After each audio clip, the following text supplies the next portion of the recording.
點解你哋咁冇嚟精神㗎？你哋已經食咗好多藥㗎咯喎！其實咧，好多糖尿二型嘅患者咧，以為佢控制得血糖就會冇事喎，但係其實你個心臟同埋腎臟咧，都會因為慢性嘅發炎同埋纖維化，仲有微血管嗰啲病，就會繼續嘅惡化落去嘅喎。吓，咁即係遲早真係會搞到咩都衰退晒㗎喎。好多慢性嘅疾病咧，就需要用多種嘅藥物咧去處理嘅，例如咧就用 ARB 去控制血壓。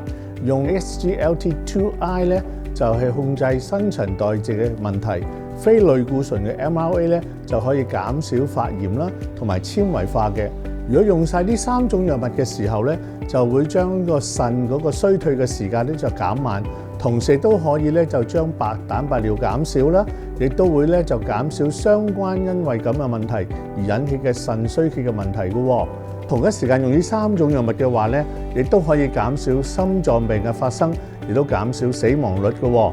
亦都有研究顯示，如果你自己擅自停藥嘅話，白蛋白尿咧就會喺1個月內咧就會升高返啦。所以咧，你一定要按照醫生嘅指示，按時候食藥啊。咁即係藥物唔單止護腎，仲可以護心添。你講得好啱喎，好多醫學研究咧，如果能夠保護腎臟，亦都同一時間減輕心臟嘅負擔，所以你只要乖乖地食藥，可以同一時間係去保護2個重要嘅器官啦。用多重藥物組合，心腎先至真正鬆翻一口氣啊！